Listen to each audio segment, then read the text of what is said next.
Halo,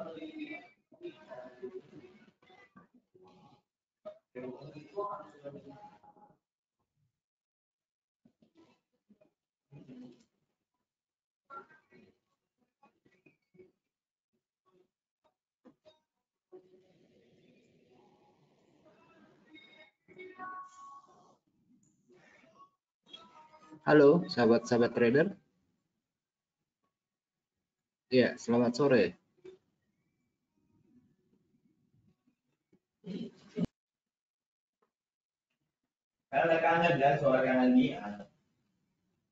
Halo, selamat sore teman-teman sekalian yang sudah hadir pada kesempatan ini. Kita akan segera memulai webinar kita pada sore ini, tepat pukul jam 6.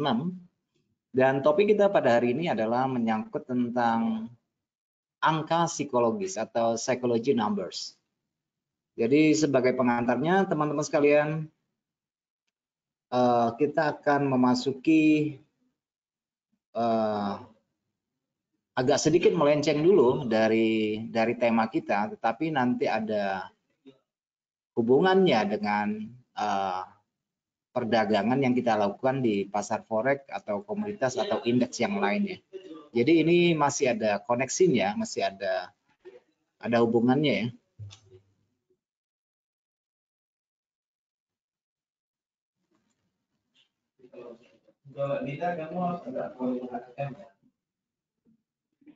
Oke, kawan-kawan sekalian, sebelumnya saya mengingatkan kembali sedikit disclaimer dulu ya untuk di awal.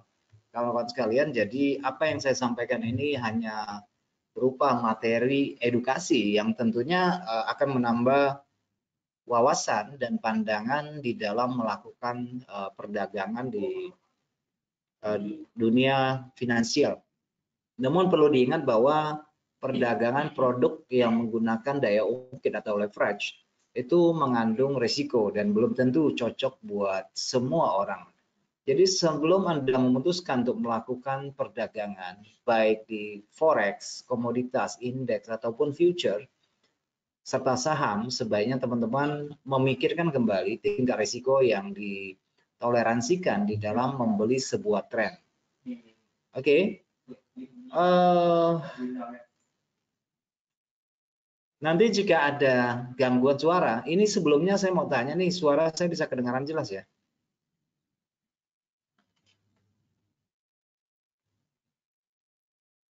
Oke, saya berharap bisa kedengaran jelas.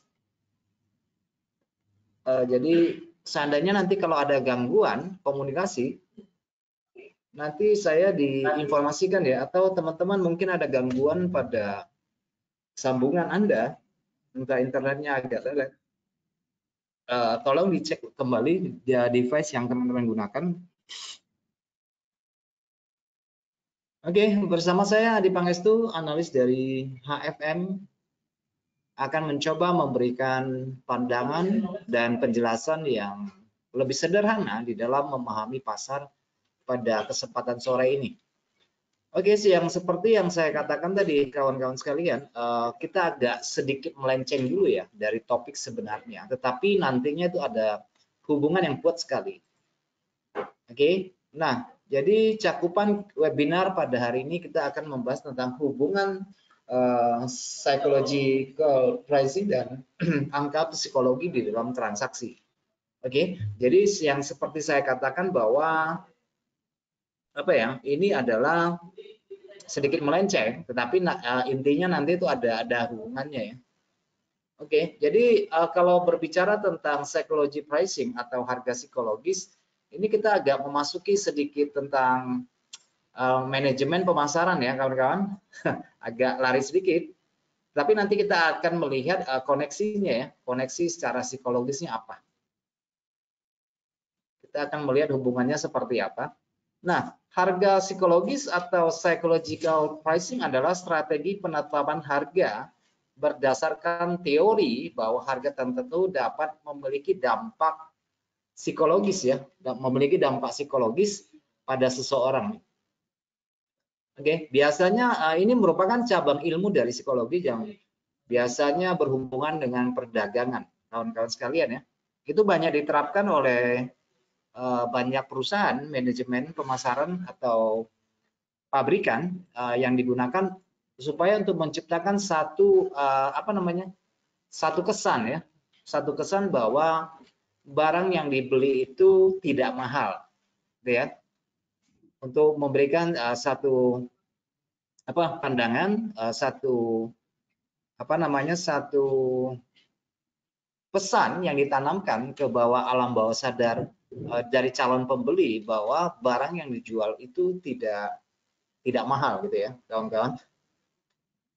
Jadi penempatan harga ini pada suatu produk tentu akan sangat penting bagi suatu perusahaan karena ini akan menyangkut tentang angka konversi dan pertumbuhan dari penjualan. Jadi itulah sebabnya perusahaan perlu mempertimbangkan sebelum memberikan label harga pada barang dagangannya itu ya, karena akan menentukan dari pertumbuhan dari perusahaan tersebut. Terus apa hubungannya dengan forex? Nanti akan kita cari tahu hubungannya ya, karena ini adalah ilmu psikologis dan tentunya akan sangat bermanfaat bagi perdagangan kita ke depan. Oke, nanti kita akan nambah hubungannya kawan-kawan ya. Jadi ini penting untuk kita pahami dulu karena saya akan memberikan satu nalar kepada teman-teman sebelum kita masuk ke realita dalam perdagangan forex maupun jenis investasi produk finansial lainnya.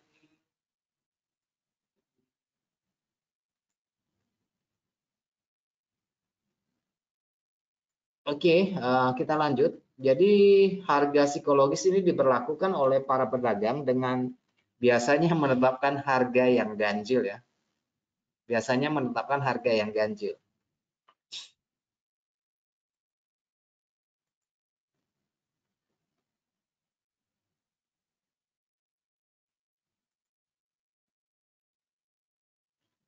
Kenapa mereka menetapkan harga yang ganjil? Tentunya ada efek psikologisnya bagi calon pembeli ya.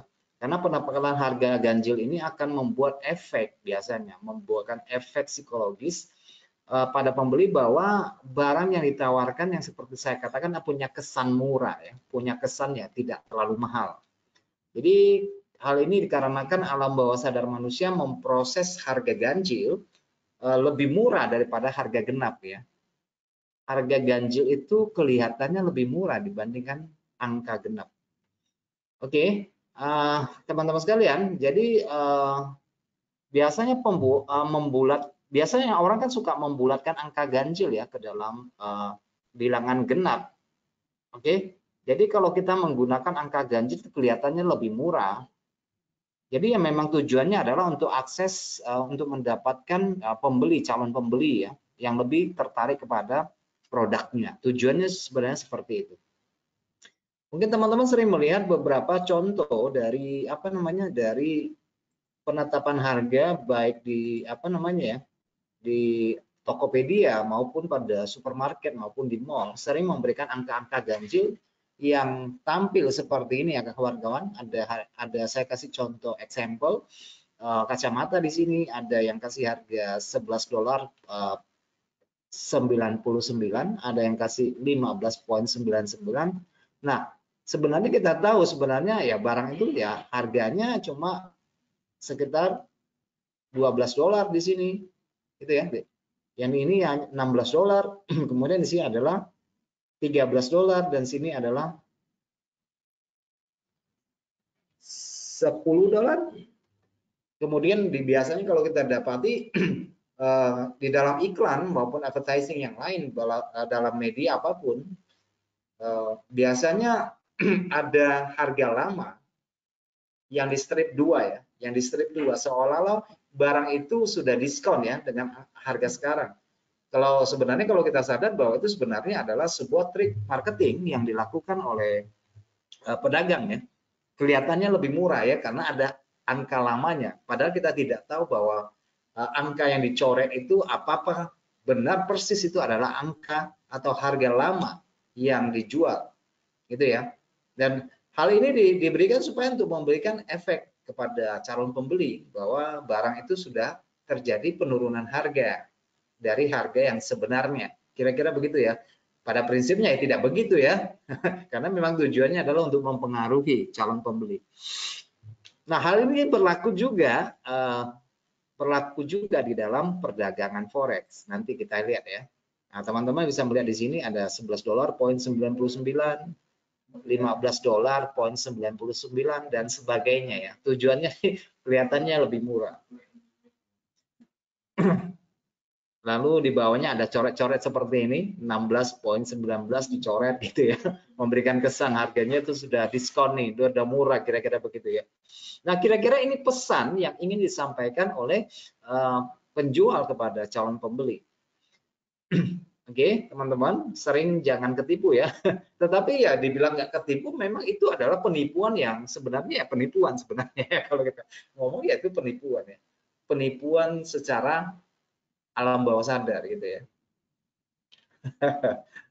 Ini biasanya yang dicari adalah harga-harga ganjil seperti ini ya. Dalam tampilan ini $9.99, padahal kita tahu itu $10 ya. Itu ya. Kita tahu itu $10 ya, tetapi ya kesan apa namanya?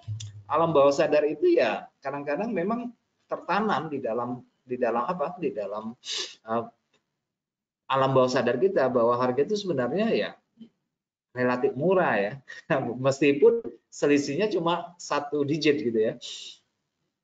Oke. Baik, kita lanjut ya kawan-kawan. Supaya kita masuk lebih dalam dari materi ini.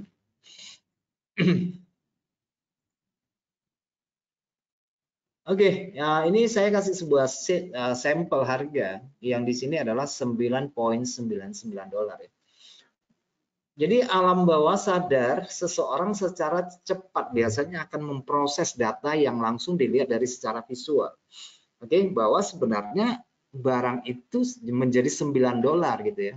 Jadi ada semacam penipuan secara psikologis di bawah alam bawah sadar kita. Itu yang diperhatikan adalah $9, nggak diperhatikan di belakang desimalnya yang 99 yang ya kita tahu lah barang itu sebenarnya itu adalah $10 ya secara nyata. Jadi begini, harga ini disebabkan karena orang-orang biasanya cenderung mengabaikan angka-angka yang di belakang digit itu. Yang lebih bagus lagi bahwa yang koma 99 itu angkanya dikecilin ya, dikasih kayak akar, ditaruh sedikit di atas ya. Jadi yang lebih menonjol adalah angka 9-nya ya. Jadi yang poinnya koma belakang koma 2 digit itu biasanya dibuat lebih kecil lagi ya, lebih samar biasanya seperti itu. Oke. Padahal angka 99 itu ya kita tahu itu $10. Jadi penetapan harga psikologis tercatat memang sudah dilakukan dari sejak dulu ya. Sudah sering sangat dilakukan di dalam advertising. Oke. Kita lanjut ya kawan-kawan. Nah, ini beberapa hal yang perlu kita perhatikan di sini. Penerapan harga psikologis itu ada biasanya menerapkan beberapa hal ya yang harus kita perhatikan secara umum. Kenapa sih di dalam toko-toko itu atau di dalam supermarket ada harga-harga seperti itu gitu ya. Ini adalah beberapa promosi yang menurut saya ya memang tujuannya untuk mencari pertumbuhan daripada penjualan gitu. Beberapa hal yang dilakukan oleh beberapa perusahaan ya. Nah, kita akan bahas satu-satu. Yang pertama, kerugian lebih berarti daripada keuntungan. Nah, ini efek psikologisnya ya. Jadi biasanya konsumen itu akan cenderung berpikir lebih mengenai kerugian yang akan mereka terima daripada keuntungan. Biasanya begitu ya. Nah, rasa rugi itu akan memberikan efek nggak enak ya. Kalau kita misalnya kita floating ya, kita mengalami kerugian. Biasanya perasaan-perasaan seperti itu secara psikis itu memang nggak enak gitu ya kalau kita trading ya. Oke. Nah, rasa rugi itu akan membuat seseorang akan cenderung lebih teringat ya, apalagi kita kalau trading sering melakukan kesalahan ya, lama-lama kerugian yang menumpuk itu bisa menimbulkan trauma secara psikis ya. Saya pernah bertemu dengan seseorang yang ada di Bandung. Ya, ceritanya dia itu seseorang itu sudah mengalami kerugian yang berturut-turut sampai dia sampai membuka laptop aja dia nggak berani, gemetaran gitu ya, apalagi melihat grafik. Nah, ada hal-hal semacam itu yang memang di luar nalar, tapi itulah kenyataannya di dalam melakukan perdagangan. Jadi memang ya kerugian itu membuat kita sakit. Oke, jadi memang perlu ada mental dari pedagang itu untuk memanage kerugian itu ya. Oke. Jadi inilah kadang-kadang yang kenapa ada istilah ABC di dalam perdagangan. Asal biru cabut gitu ya. Iya, karena kerugian yang berturut-turut itu membuat mentalnya menjadi turun ya. Jadi keuntungan yang didapatnya meskipun cuma 1 atau 2 dolar menjadi sesuatu yang berarti gitu ya. Menjadi sesuatu yang berarti. Nah, di sini ada perubahan secara psikis sebenarnya karena kerugian yang berturut-turut itu membuat dia tidak pede di dalam melakukan perdagangan gitu ya. Takut rugi. Jadi akibatnya ya keuntungan yang mestinya lebih besar itu kadang-kadang justru diabaikan gitu ya. Asal mendapatkan keuntungan sekian dolar, dia sudah keluar dari pasar. Padahal prospek pertumbuhan dari profit itu masih bisa bergerak lebih jauh sebenarnya gitu ya. Ya inilah efek daripada trauma dari kerugian yang beruntun biasanya. Oke, apalagi bukan hanya masalah kerugian, tapi mungkin juga sudah mengalami MC ya, margin call berkali-kali. Nah, itu akan menimbulkan rasa sakit, biasanya seperti itu. Ya ujung-ujungnya trauma. Oke. Ujung-ujung muncul ABC tersebut, asal biru cabut gitu. Oke, kemudian yang kedua, pembeli, buyer cenderung mengabaikan beberapa digit terakhir pada label harga. Nah, itu juga yang menjadi concern kita melakukan transaksi. Biasanya ya kita tidak terlalu memperhatikan belakang digitnya ya di dalam transaksi. Misalnya kalau kita berdagang emas sekarang, kita cenderung akan memperhatikan angka 1800, 1810, 1875 dan sebagainya ya. Jadi digit terakhir jarang sekali kita perhatikan gitu ya, jarang sekali kita perhatikan. Nah, ini pada poin yang kedua, seperti teman-teman perhatikan di sini, shopper than to ignore the last few digit on the price tag. Itu maksudnya adalah pembeli cenderung mengabaikan beberapa digit terakhir pada label harga. Dan di dalam transaksi itu juga berlaku ya, karena yang transaksi itu manusia yang secara emosional, secara psikologis, ya itu dibawa karakternya di dalam melakukan perdagangan.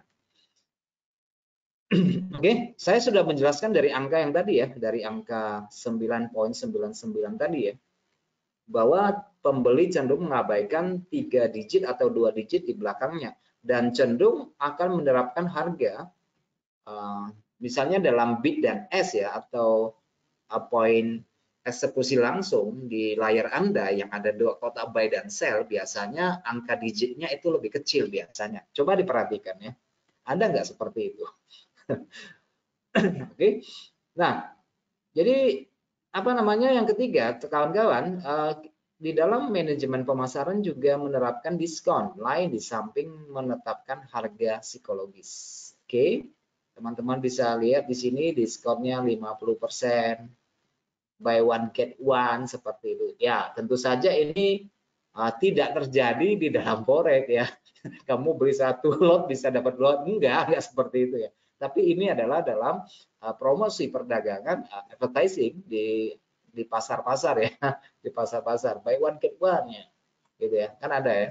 Tujuannya apa ya? Tujuannya supaya pembeli melihat bahwa itu murah. Gitu. Sebenarnya itu sudah dikalkulasikan semua ya. Masa ada pedagang yang mau nombok, kira-kira begitu kan? Logisnya kan begitu ya. Masa ada yang mau nombok? Nah, ini hanya sebagai salah satu cara, ya. Ini hanya sebagai salah satu cara untuk memaksimalkan fungsi dari harga psikologis. Oke. Ya. Jadi menggabungkan harga psikologis dengan diskon yang lain. Ya, apalagi ibu-ibu ya, kelihatannya itu murah lah, dapat satu, beli satu dapat dua ya, gitu ya. Kalau beli satu harganya sekian, kalau beli dua harganya sekian biasanya. Itu teknik perdagangan biasanya.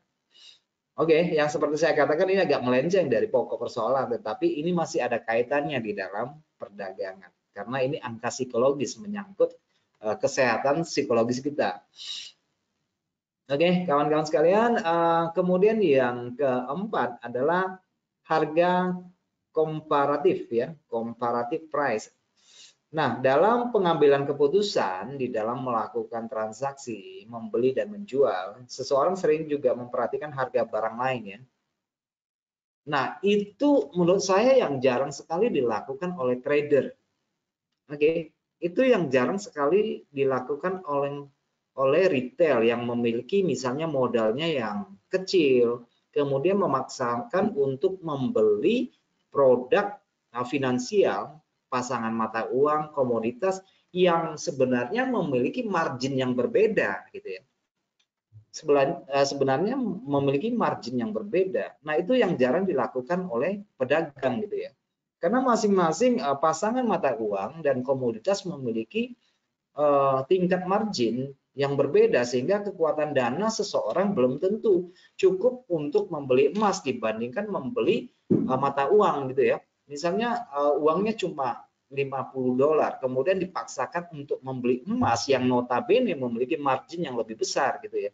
Jadi ya nggak cocok gitu ya, nggak cocok. Ya mestinya ya dengan uang segitu ya kita bisa membeli jenis produk yang lain, melakukan komparatif gitu ya, melakukan membandingkan misalnya gitu ya. Itu istilahnya komparatif yang membandingkan margin levelnya di situ. Nah, itu yang banyak tidak diketahui oleh trader-trader retail gitu ya. Dan kadang-kadang mereka justru memanfaatkan leverage yang sangat besar, 1:1000, 1:2000 untuk melakukan perdagangan. Kamu bisa bayangkan kan, ketika posisi itu benar, dia akan sangat euforia, sangat senang dengan pendapatan yang begitu cepat. Tetapi ketika posisinya salah ya, modalnya akan cepat ambles gitu ya. Jadi hati-hati dalam menggunakan leverage, karena itu seperti pedang bermata dua. Oke? Baik, kita lanjut.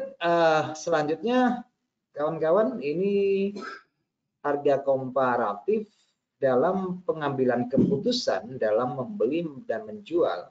Seseorang seringnya juga memperhatikan harga barang lain dari produk sejenis sebagai harga komparasi.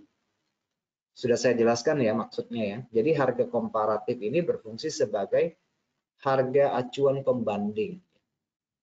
Misalnya kamu membeli emas terhadap dolar. Ya tentu saja berbeda dengan kamu membeli emas dalam bentuk mata uang yang lain. Misalnya emas terhadap Australia, emas terhadap euro. Tentu beda ya kawan-kawan. Beda sekali. Teknik penerapan harga komparatif adalah dengan cara meletakkan merek produk yang berbeda di samping dengan merek produk yang menjadi target. Ya, itu biasa dilakukan oleh pedagang ya. Kalian membeli kurma aja lah. Kurma bagus, kurma sedang, dan yang lainnya itu memiliki harga yang berbeda. Ya tentu dibumbui dengan cerita-cerita di balik dari produk tersebut ya, yang dilakukan oleh salesman biasanya. Oke, kawan-kawan, itu saja pengantar saya untuk masuk ke dalam topik kita yang sebenarnya pada sesi sore ini, yaitu tentang angka psikologis. Oke, tentang angka psikologis. Oke, agak melenceng, tetapi intinya kita akan masuk kepada topik kita, yaitu psychology numbers. Oke, seperti yang baru saja kita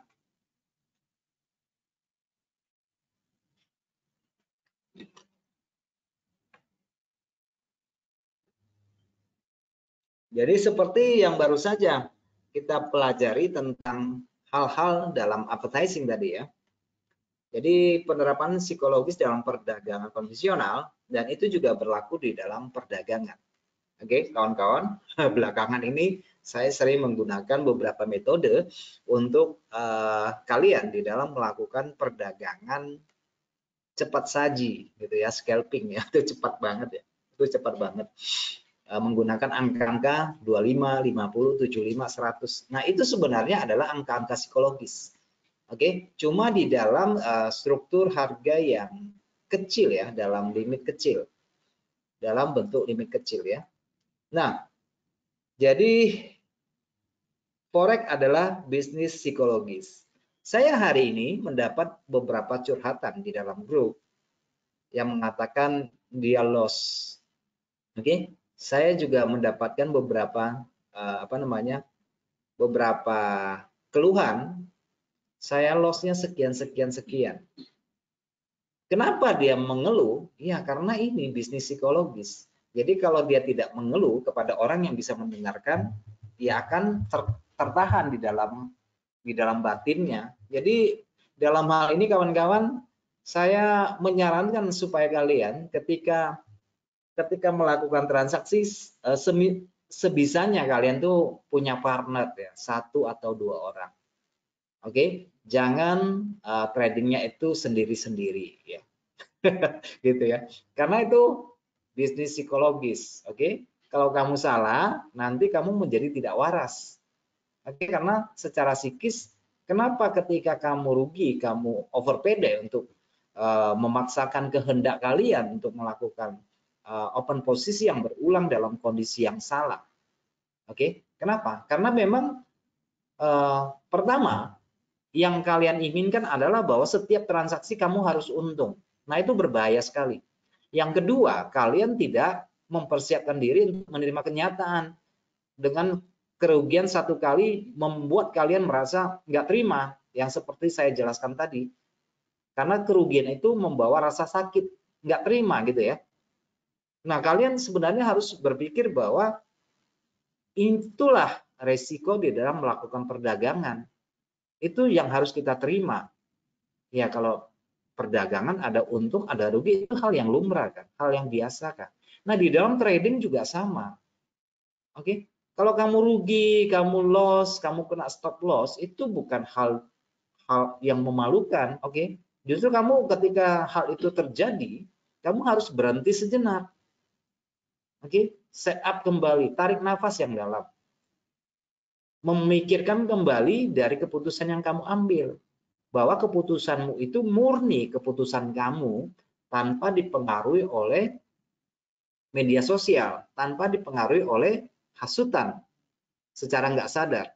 Jadi hal-hal itu menanam di dalam alam bawah sadarmu gitu ya. Oke, ini bisnis psikologis. Oke, sadar ya, yang sering rugi, yang sering apa, yang overpay juga, yang sering melakukan entry berlapis-lapis, hati-hati. Hati-hati ya. Keberuntungan tidak ada selalu di pihakmu. Oke, lakukan bisnis ini secara terencana.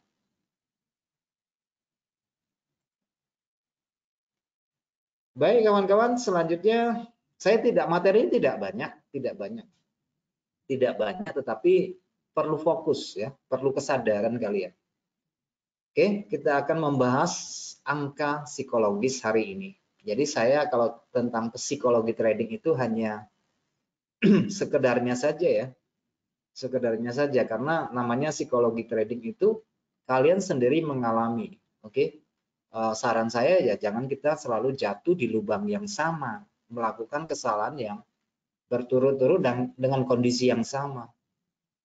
Oke, dan kita pada kesempatan kali ini kita tidak berbicara tentang psikologi trading, tetapi kita akan berbicara tentang angka psikologis. Jadi ini merupakan teknis ya kawan-kawan, ini teknis, bukan ilmu kejiwaan ya, tetapi di dalamnya kita akan menemukan jiwa-jiwa yang sakit di dalamnya. Oke, dalam charting angka-angka seperti 10, 20, 25, 50, 100, 200, 500, 1000. Nah, angka-angka bulat ini adalah angka bulat, angka psikologis yang akan mempengaruhi secara langsung kepada kalian. Bahkan di dalam menetapkan stop loss, kalian sudah ada di dalam angan-angan kalian. Kalian akan menempatkan stop loss kalau enggak paling dikit adalah 10 pip. Habis dari 10 pip, kamu akan berangkat ke 15 pip, 20 pip, 30 pip. Jarang orang menetapkan stop loss yang namanya 13 pip. Jarang orang menempatkan stop loss itu 17 pip. Pasti nyasarnya di angka-angka bulat. Iya kan? Ya, karena pada dasarnya manusia tidak suka angka ganjil. Mereka akan cenderung membulatkan sesuatu, ya 10 pip lah ya. TP-nya berapa? Ya 20 pip lah atau 25 pip lah. Jarang ada yang mengatakan, ya TP saya 21 pip atau 21 pip setengah, nggak ada. Oke, jarang ya. Ya kalau ada kasus seperti itu ya memang agak unik sih orang. Oke, dan kelipatannya harus diperhatikan ya kawan-kawan. Nah, di dalam golden ratio atau dalam Fibonacci sebagai alat bantu dalam melakukan transaksi itu merupakan kelipatan sebenarnya ya, merupakan kelipatan. Jadi tidak mengherankan ketika ada satu gelombang naik di dalam perdagangan. Kita ambil contoh ya, kita ambil contoh misalnya emas saat ini. Nah, buyer itu tentu memiliki target atau rasio dari return-nya ya atau pengembaliannya. Nah, ini biasanya akan berkaitan dengan angka-angka ini. Oke. Kalau saya meresikokan misalnya 25 US dollar ya minimal saya harus dapat 25 dolar dong. Ya kan? Atau setidaknya saya mendapatkan 2 kali lipat dong. 50 dolar misalnya. Dan seperti itu. Nah, itu adalah sesuatu yang terjadi di dalam dunia transaksi. Oke. Bawaan dari pengaruh dari alam bawah sadar manusia yang memang pada dasarnya lebih suka kepada angka bulat. Oke. Nah, support psikologi dan resistance psikologi ya. Dalam penetapan stop loss maupun penempatan target profit ya, kalian akan cenderung memperhatikan angka-angka seperti ini. Iya kan? Oke, nah ini saya membuat suatu perumpamaan atau satu template di sini saya tampilkan adalah mata uang USD peso. Nah, yang saya bulat-bulatin di sana ini adalah angka-angka bulat.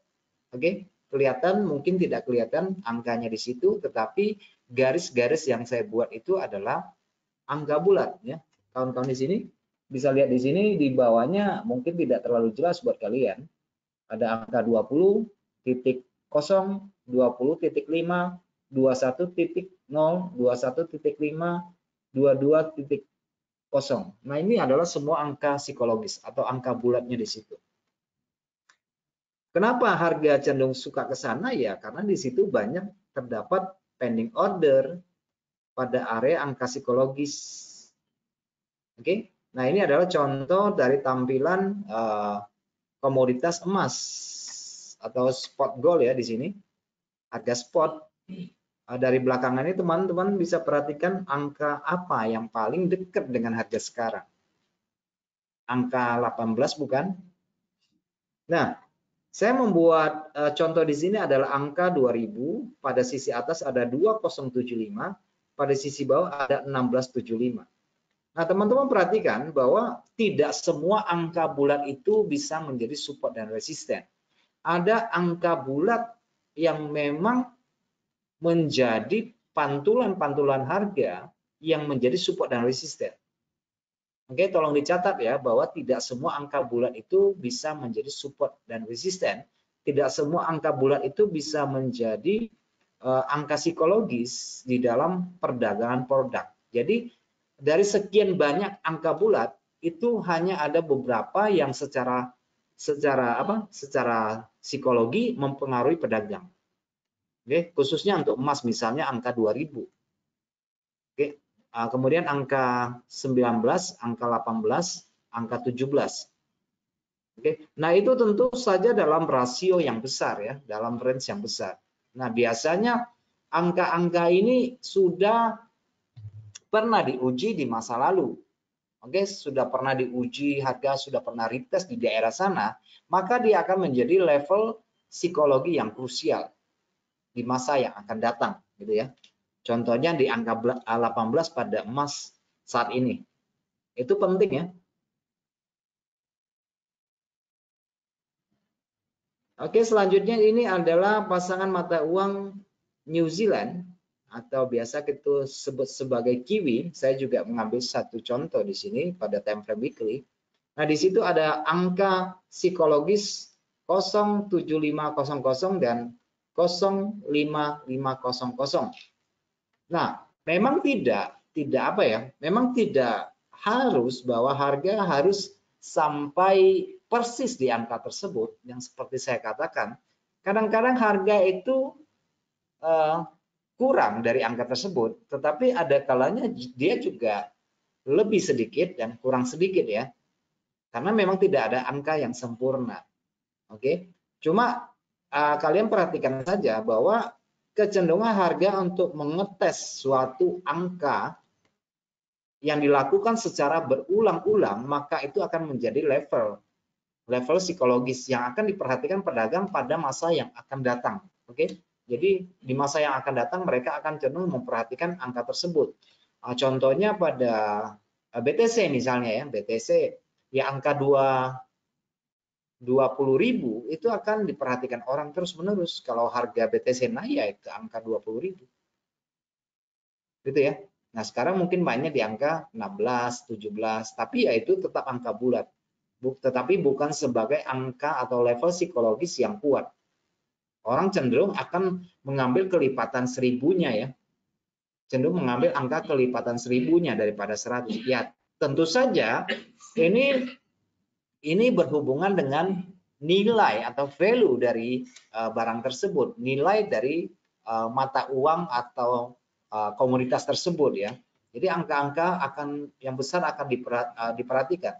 Nah, tentunya ini pada angka satuannya ya, apakah misalnya saya memberikan gambaran kan kalau untuk emas spot sekarang kan di angka ribuan ya, 1.800 di angka ribuan.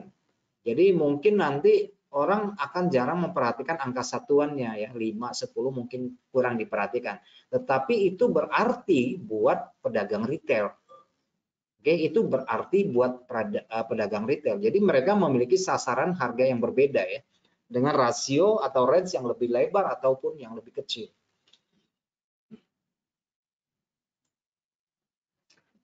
Oke, ini juga satu contoh dari US 30 atau dari Dow Jones di angka 30.000 ya.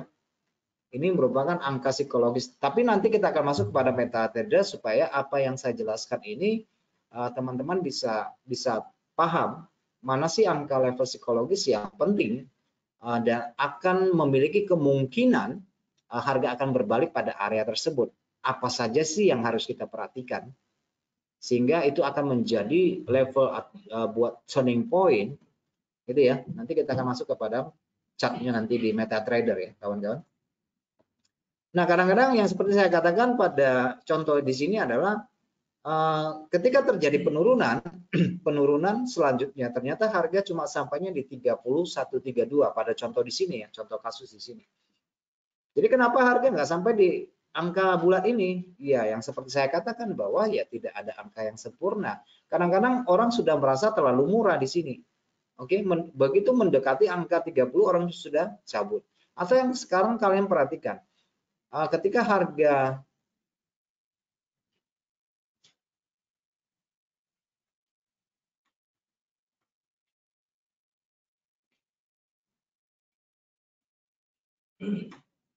nah ketika ini ada sedikit gangguan ya kawan-kawan, mungkin karena laptop saya tidak memiliki kapasitas menyimpan yang cukup ya. Saya berharap ini khawatirnya nanti saya upload video ini kemungkinan bisa berkurang ya. Jadi mohon nanti bisa dicek kembali supaya memperhatikan materi ini dengan baik. selanjutnya ya. Ini materinya kan nanti saya akan buka di MetaTrader. Nanti benar-benar kalian fokus ya. Nanti kalau ada yang mau dipertanyakan, pertanyakan. Oke. Kenapa hal ini terjadi? Karena banyak peserta pasar memasang order pada level psikologis. Kadang-kadang tidak semuanya terpenuhi. Dan dalam beberapa kasus, harga justru melampaui angka psikologis dan meneruskan pergerakan sebelum berbalik arah atau menciptakan false breakout. Oke, yang saya katakan tadi, harga itu bisa lebih sedikit, bisa kurang sedikit. Oke. Oke. Selanjutnya apa nih selanjutnya nih? Simple, sedikit saja ya, tidak banyak ya. Dan sekarang kita coba masuk ke dalam MetaTrader. Oke, untuk mengisi waktu yang ada. Jadi bagi teman-teman nanti diperhatikan ya yang saya akan jelaskan di dalam MetaTrader supaya tidak gagal paham nanti ya. Supaya tidak gagal paham. Oke, kita masuk ya ke MetaTrader ya.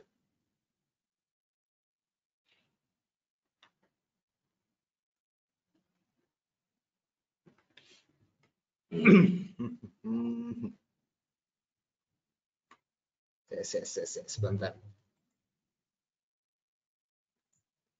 Sebentar dulu.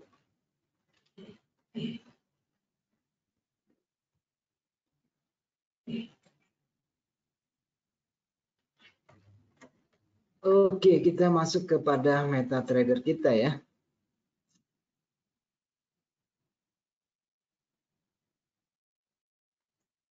Oke, ya di dalam MetaTrader ini saya akan mengambil beberapa contoh harga yang kemungkinan bisa dijadikan rujukan buat kalian ya. Jadi kita akan mencari angka psikologis yang kuat. Yang tentu saja apa yang akan kita perhatikan di sini penting untuk dijadikan pedoman buat kejadian yang di masa yang akan datang.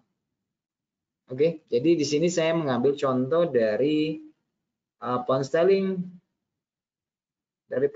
USD ya. Dari pound sterling USD, teman-teman. Jadi saya sengaja mengambil sebuah angka apa ya? Angka ya. Oke, misalnya pound sterling saya kasih angka ini, saya buatnya sembarangan ya. Jadi saya sembarangan tetapi saya mengambil angka bulat. Misalnya saya mengambil angka 1.2. Oke, ini adalah angka 1.2. Nah, kita akan melihat kepada masa lalu di angka 1.2 di sini pernah terjadi apa ya namanya? Rejection pada area di sini. Oke, di sini ya, pernah terjadi rejection. Nah, kita akan melihat efeknya di masa yang lalu ya. Nah, pada zona ini teman-teman bisa melihat di sini di 12 di sini juga pernah mengalami rejection di daerah sini. Di sini juga ia pernah mengalami rejection di masa lalu.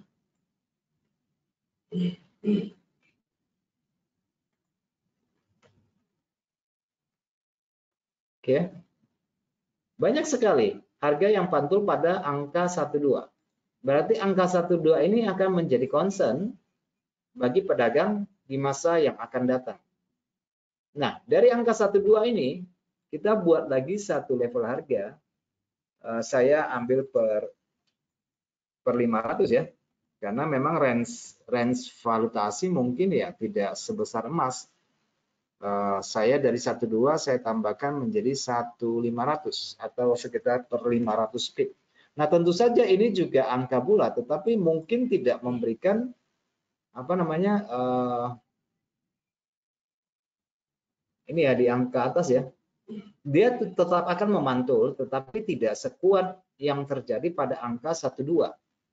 Oke, saya ini ambil angka 1 12500 ya, 12500 bisa kelihatan di sini ya, 12500. Dia juga tetap akan memantul, tapi mungkin tidak apa ya, tidak seperti di angka 1.2. Oke. Tidak seperti di angka 1.2. Oke, teman-teman. Nah, sekarang kita lihat kepada harga komoditas pada emas. Oke, harga komoditas pada emas di angka 18 ini ya. 18 ini angka bulat dan akan diperhatikan orang ya. Dalam beberapa pekan terakhir angka 18 ini menjadi fokus utama. Nah, sekarang harga bergerak ke sisi atas di angka mendekati angka 1810. Jadi menurut hemat saya ya kenaikan harga ini akan berusaha untuk menguji angka 1810.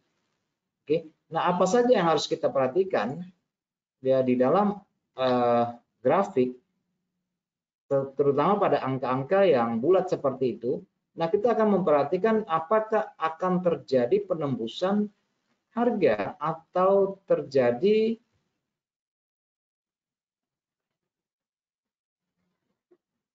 pembalikan arah pada harga ya, akan terjadi pada pembalikan harga. Nah, ini mungkin chartnya terlalu ramai, terlalu banyak garis, kita ambil yang lain ya.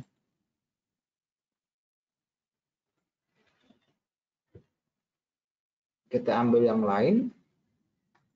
Nah, sekarang harga berada di 18. Nah, mungkin dalam beberapa kesempatan saya sudah memberikan indikasi bahwa pada bulan Desember ini pergerakan harga emas akan cenderung flat atau cenderung memiliki range yang sempit ya. Nah, ini adalah angka 18, saya kasih garis merah di sini. Nah, angka 18 pada beberapa sesi perdagangan belakangan ini menjadi area pantulan, bisa dilihat di sini, area pantulan. Juga di sini, oke, ada dua tempat di sini yang pernah harga mantul-mantul di situ. Tetapi pada masa lalu itu juga dalam satu dekade yang lalu angka 18 itu mengalami rejection pada tahun 2012 misalnya, itu angka 18 itu menjadi support resisten yang kuat di situ. Oke, kelihatan di sini ya, menjadi angka area rejection pada masa yang lalu. Nah, di angka 118 kemudian angka 2000 ya, yang menjadi proyeksi harga yang tertinggi secara historis, angka 2000. Nah, di masa yang akan datang ketika harga sampai pada angka 2000 akan menjadi concern sebagian pedagang. Oke, bahwa harga itu ya sudah pernah 2 kali retest, bahkan melampaui ya sampai di angka 2075 oke, per 25, per 250, per 100 itu semuanya adalah angka psikologis. Nah, pada sisi bawah dari grafik ini kawan-kawan bisa lihat di sini adalah angka 16 sini ya. Angka 16 kurang dari 16, tepatnya sih di angka 1614 ya di sini. Nah, ini termasuk angka yang tidak sampai pada angka psikologis. Oke. Ini termasuk angka yang tidak sampai pada angka psikologis. Kurang sedikit ya, kurang sedikit. Tapi kalau dibilang kurang sedikit ya buat trader retail itu adalah angka yang besar gitu ya. Angka yang besar. Terlepas daripada sebab yang lain, angka psikologis itu akan menjadi area permintaan dan penawaran harga dalam praktek perdagangan. Oke, jadi kalian dalam waktu dekat ini fokus utamanya akan jatuh di pada angka 1810 ya, di angka bulat ini ya. Jadi berjarak sekitar 100 pip dari 100 pip dari angka 1800. Jadi dia berjarak 100 pip dari harga angka 18. Nah, kawan-kawan, apabila harga tidak berhasil membawa lebih tinggi di angka 18.10, maka dalam perdagangan beberapa saat atau beberapa hari yang akan datang, kalian akan kembali menjumpai bahwa harga akan terjadi koreksi kembali ke angka ini. Oke, di angka bulat ini ya, 18. Nah, itulah fungsi daripada angka psikologis, ya, menjadi satu target dalam penempatan stop loss maupun penempatan target ya. Penempatan target dan stop loss itu di arah seperti itu. Nah, selepas dari 18.10, apa yang diincar orang? Mungkin nanti dia akan naik ke 18.20. Oke, kalau kita dalam membuat taksiran pada angka per 100. Oke. Nah, namun di dalam angka per 100 ini sebenarnya kita bisa pecah, kita pecah per 50 atau per 25. Oke, yang difungsikan terutama kenapa ambil angka 25? Nah, angka 25 itu biasanya yang dikategorikan sebagai range pergerakan yang paling kecil ya.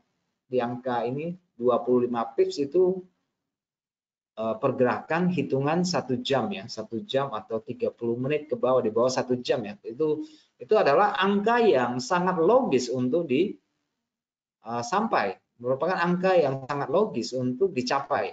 Itu ya, kira-kira begitu ya.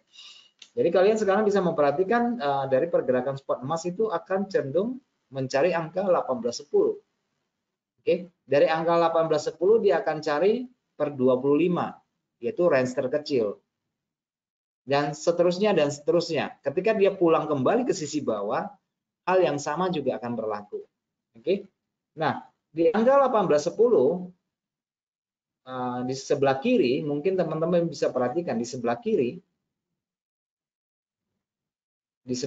ini terdapat banyak candle-candle yang kecil.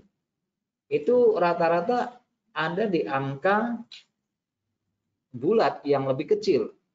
Angka bulat yang lebih kecil, misalnya saya pecah di 18.10 tadi,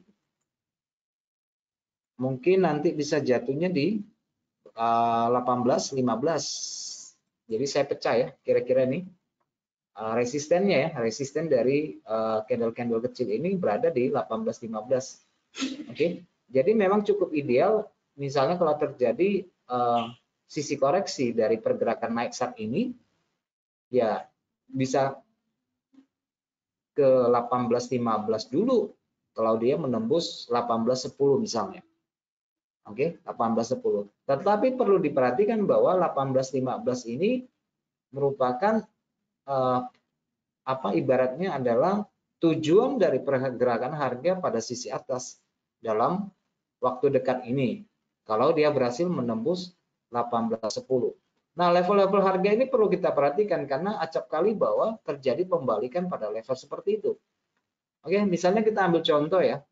Saya buka kembali chart yang tadi ramai. Misalnya saya ambil contoh ya.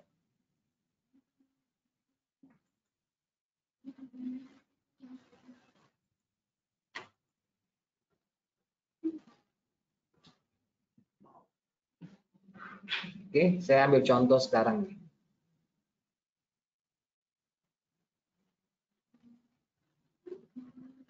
Oke, bisa dilihat dengan jelas dan sekarang saya buka pada frame yang lebih kecil. Oke, ini saya buka frame yang lebih kecil di sini di 18, kelihatan ya. Bagaimana rejectionnya berapa pip di situ? 25. Oke. Dalam bentuk riak harga atau replay di sini itu 25. Nah, perhatikan ini adalah time frame 15 menit, perhatikan per satu candle tuh biasanya kira-kira sasaran harganya berapa. Yang normal ya, maksud aku bukan pergerakan yang mendadak seperti ini ya, bukan pergerakan mendadak seperti ini. Kalau pergerakan dengan range yang besar ini ya bisa 100 pip ya, bisa 3 kotak, bisa 4 kotak ya, bisa 3 kotak, bisa 4 kotak. Tetapi di dalam candle yang normal, candle trend yang kecil seperti ini, rata-rata pergerakannya mungkin ya dari angka paling kecil 5, 10, 15, 20, 25. Oke, itu kelipatannya, kelipatan dari angka terkecil, dari angka 5 untuk membentuk range scalping menjadi 25 pips. Jadi itu adalah penjumlahan dari 5, 5, 5, 5, 5. Jadi 25. Oke.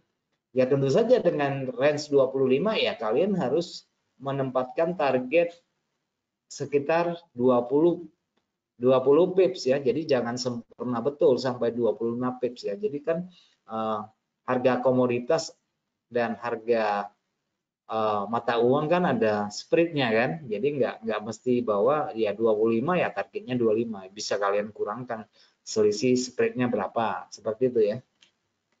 Selisih spreadnya berapa. Nah, kalau misalnya pergerakan harga saat ini dia tidak melebihi angka 18.10, ya nanti dia rejectnya per 25, 50, atau bahkan kembali ke angka 18. Jadi kira-kira sekitar 100 pip di sini.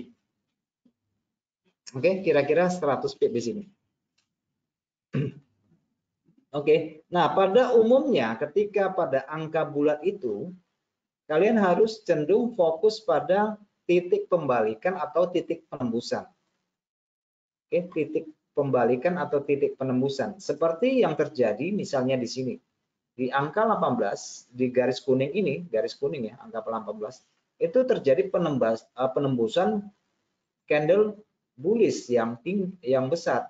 Jadi kalau demikian berarti akan ada pelanjutan harga sekitar 25, 25, 25 ke atas.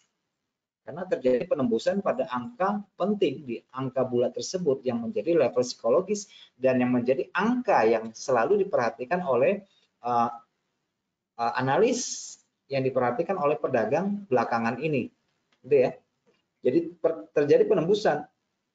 Jadi ya kalian fokusnya akan ke sisi atas karena dia merupakan angka yang kuat.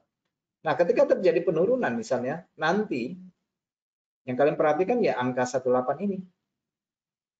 Oke, bukan angka 179750 tapi lebih fokus kepada angka dengan nominal yang lebih besar dan bulat seperti itu ya, bukan angka ganjil. Oke, nah yang perlu kalian perhatikan ketika perubahan-perubahan harga pada angka psikologis akan membentuk pola-pola pembalikan. Oke, akan membentuk pola-pola pembalikan yang penting ya, yang penting. Oke, ini adalah tampilan dari grafik daily. Nah, yang kuning-kuning ini rata-rata adalah per 100 pip. Kawan-kawan, ini adalah rata-rata per 100 pip. Dan kalau jika diperhatikan pada masa lalu, pemantulan harga itu akan berkaitan dengan angka-angka tersebut. Oke, meskipun pada periode kecil itu juga terjadi pemantulan pada level psikologis maupun sweet spot yang saya katakan tadi per 25, 50, 75 dan sebagainya. Nah, ini tergantung daripada pembentukan harga, apakah dia melanjutkan perjalanan atau tidak, itu akan selalu berkaitan dengan angka ini. Oke, akan selalu berkaitan dengan angka tersebut. Nah, di dalam pemetaan harga juga kalian perhatikan di situ, misalnya ini harga low, triple bottom yang terjadi pada beberapa waktu lalu. Di sini terjadi beberapa waktu lalu di sini. Nah, ini juga termasuk angka psikologis. Mungkin hanya saja ini ada hubungan dari supply dan demand tadi. Ya harusnya sih kalau secara psikologis di angka 1600 itu sangat menjanjikan ya, sangat menjanjikan. Ya ternyata harga juga cuma hanya tenaganya sampai di angka 1620 misalnya. Oke, 1620 atau 1605 misalnya. Ya karena itu ada kaitan dengan psikologi dari trader tersebut.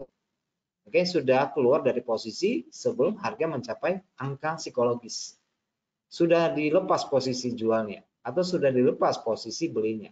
Dan mereka sudah mulai membeli, misalnya contohnya seperti itu ya. Jadi ada kaitannya semua. Oke, kita sekarang misalnya harga emas berada di angka 1807. Nah, secara kepentingan dari pedagang retail, kalau pedagang besar cenderung akan melihat angka yang lebih besar, kotak yang lebih besar, kotak kuningnya daripada yang warna biru. Tetapi sebagai retail akan lebih cenderung memperhatikan harga kecil seperti ini. Karena itu juga penting buat dia. Karena mungkin karena kepentingan perdagangannya bukan pada perdagangan jangka panjang atau hanya untuk mencari jumlah pips ritme pasar pada frame yang lebih kecil. Oke, kira-kira seperti itu ya kawan-kawan. Webinar kita menyangkut tentang angka psikologis. Nah, ini saya menyajikan angka psikologis. Jadi tujuannya supaya teman-teman juga dalam penempatan stop loss, penempatan TP bisa memanfaatkan angka-angka ini. Tujuannya sebenarnya untuk itu ya. Jadi kalau untuk sudut pandang dari retail dengan pedagang misalnya dengan gaya swing atau yang positioning yang jangka panjang tentu saja memiliki target harga yang berbeda. Tetapi pada intinya bahwa target harga mereka itu akan selalu bersinggungan dengan angka psikologis. Oke, mungkin buyer tadi buyer yang sedari dari tadi melakukan posisi beli akan melepas posisi di angka 18.10 gitu ya. Misalnya 18.10 dia sudah mau melepas posisi beli mereka.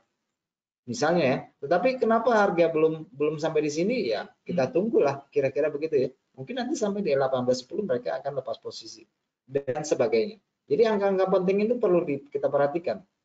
Oke, per 100 pips, per 200 pips, per 500 pips itu penting untuk kita perhatikan. Terutama hubungannya dari angka bulat ini ada pada tingkat supply dan demand masa lalu. Oke, ada hubungannya dengan area supply dan demand masa lalu, maka itu menjadi angka yang penting. Oke, itu tergantung daripada kepentingan masing-masing trader di pasar. Mau berapa lama dia di pasar. Oke, mungkin kalau dia scalper ya di pasar ya tidak terlalu lama kan, mendapatkan 20 pips, 50 pips itu sudah sangat berarti buat dia.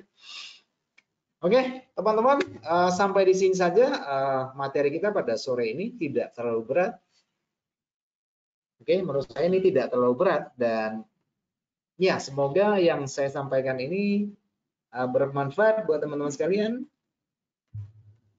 Ya, semoga bermanfaat dan kita akan jumpa kembali pada hari Kamis dengan materi yang berbeda. Nanti tolong dicek aja di jadwal dan schedule dari topik kita ya. Jangan lupa untuk terus upgrade pengetahuan kita di dalam webinar ini supaya kita masing-masing bisa bertumbuh dengan lebih baik.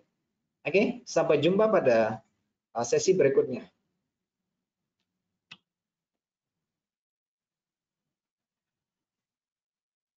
Antara